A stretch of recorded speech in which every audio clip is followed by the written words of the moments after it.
Yeah, the Heritage Foundation's oversight project submitted a FOIA request for documents to the FBI, just trying to see, what are the spooks over at the FBI worried about now?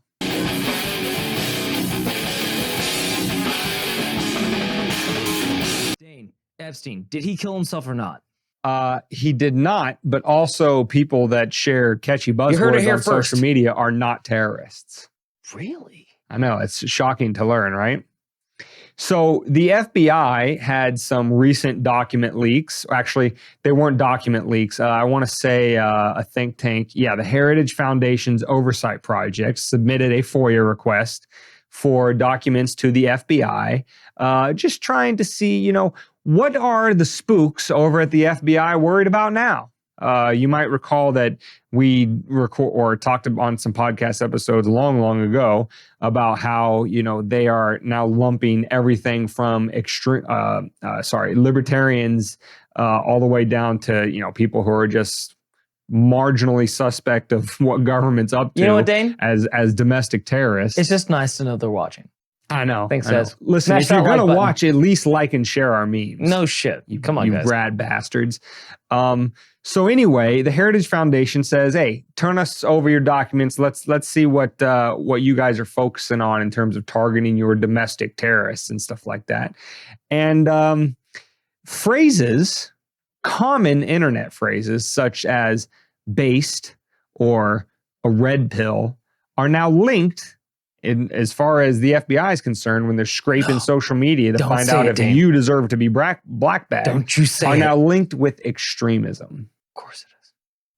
So, that's how broad the net goes, folks. It did not stop with Alex Jones. Once they cast that net, eventually we're all going to be wrapped up in it. What's extreme? It's putting Asian provocateurs in BLM protests. Yeah. It's putting Asian provocateurs in the January 6th. It's convincing an 18-year-old to blow up a bomb. The whole time it's like, should I do this? And then all of a sudden they're like, no, you have to do it. And then he goes, okay. And he presses the button. They're like, we got you, you son of a bitch. And then, what else is extreme is like having 12 of the 14 conspirators to abduct a government official in Minnesota. Was it Minnesota? Yeah. Being FBI agents. Yeah. Isn't that weird? It was Michigan. That's pretty extreme. Like if this was peanut butter, I would say like, the Tennessee 3 were like creamy. I'd say January 6th was like chunky. And I'd say the FBI is extreme. Like it's just straight peanuts. It's just straight peanuts in there. I mean, at this point, the FBI is a domestic spy agency / terror agency itself that would make the German Stasi in the Eastern Germany behind the Iron Curtain would make them blush. Don't worry, I didn't get it either. And the Stasi was widely regarded as even being worse in terms of the way it treated East German citizens than even were their sister agencies back home in Mother Russia. The FBI has taken their blueprint and maximized it to the nth degree. And in terms of Epstein not killing himself, the corollary here is this is par for the course for the FBI. It's long been known that what was the dickhead's name that led it for the longest time? J. Edgar Hoover. He used the FBI as a weapon against his political enemies. He targeted a lot of people that the FBI considered to be communist sympathizers at the time. But also there was that famous letter written to Martin Luther King about, blackmailing him over his infidelities to his wife and saying, yeah, you might as well just come clean or we're going to character assassinate you. Oh, never mind the fact that they ultimately ended up actual assassinating him. The FBI has been doing this to political enemies since its inception. So don't be shocked by this. I mean, I guess if anything, if you want to be shocked that, you using common internet parlance like based or red pill now gets you put on an FBI watch list for being a domestic extremist. Well, what's next? Maybe be shocked by that. But I mean, I would suggest don't even be shocked by that because it's been not so long time coming. What's next, Dane? If you press a dislike button on any of the president's speeches, you become a terrorist? Yeah, if you go on a Dylan Mulvaney post and call him. Again, it's getting super 1984. It's like they're trying to ruin the internet for all of us. Oh, yeah. I think they realize that it is a tool equal to or greater in our hands of combating them than it is for them spying on us. It used to be so easy. Well, so they're trying to run us off of it. That's why they hate the leaker, right? That's why they hate all these Assange and Snowden. That's why they hate him, because they come out and they say, everything that you think they're doing. Like, that's why they hate Elon. They used to suck Elon's, I don't know how big it is, reproductive organ. And then all of a sudden he comes out and buys Twitter, and now he's the devil. Now, what's her name? God damn it. She's from Charmed. She's like, I'm never going to buy a Tesla again. Alyssa Milano? Thank you. I'm going to trade in my Tesla because Elon Musk is a Nazi. He's a Nazi. I'm going to trade in my Tesla and I'm going to buy the Volkswagen. Like,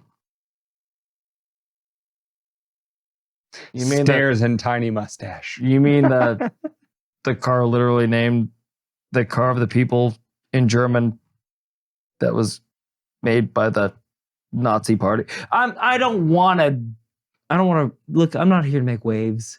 All I'm saying is that. Who are you kidding, David? Of course we're here to make waves. I'm just That's what this podcast is all about. Can you connect the dots for 1 second? They clearly aren't on your side. They clearly are being used by they're the strong arm of the government. There's 4 arms of the government, and that's the strong arm of the government. Like, there's the legislative, judicial, and how many of the third one? The executive. And then there's somebody the fourth didn't one. watch his Schoolhouse Rock episode. Well, why would I? They lied to me. They said they were there for me. It's not. And the fourth arm. The fourth one is the entrenched bureaucracy. Correct. I mean, so that's all it used to be. Yeah, that's all it used to be. All they had to do was say, "Hey, CNN, NBC, Fox News, whatever. This is the story. This is what you're going to tell people. This is how we're going to divide them, and this is how we're going to conquer." Fine. But now there's a fifth. Boy, if we could only go back to those simpler times. Oh, it was so simple. You just watched the evening news for an hour and you knew what was going on in the world. But now you have this little variant called the internet that we can solve any of the cases. So what do we got to do? To clamp that down. We don't need free information in this world. So what happens? The CIA, the FBI, they say, if you think other than what we're telling you, you're a terrorist. Yep. And again, it trickles on down the road. And then now we can cancel you. Now we can deplatform you. Now you don't have a voice. Now you don't have a bank account. Now you can't feed your family. Now you die off. So all the dissenters die off, but we don't have to see it because they starve. We don't behead them in a public court anymore. But I digress, Dane. Like I said, waveless. Totally waveless. I'm a lake. So listen, everybody, the FBI has been at this game for a long time. This is not new. Like I said, what is only could be arguably considered new is how wide the net is. But as all arguments with government creep go, is or government mission creep, is that the net only expands, or well, I guess expands includes the fact that it's growing, only goes in one direction, and it expands. It never gets more narrow. It never gets more focused on actual bad actors. In which case, if it was actually only focused on bad actors, they'd all just be arresting each other. But no, it always just goes wider and wider till eventually it's all of us, and they've created a society of terrified citizens that in order to save their own necks will turn on their neighbors. And that's exactly what they want. Self-policing state. Yep. What could be better? That is the ultimate win in their book, because if they're too draconian and on the nose with it, literally throwing people in cages and blackbagging them off the street into the back of vans, they're inclusive. There might be some public backlash to that. But if they can get you to tell on your neighbor and give you a sense of belonging, like you're a part of the good guys and you're doing the right thing for doing it, then they've won. And that's exactly what they're going for.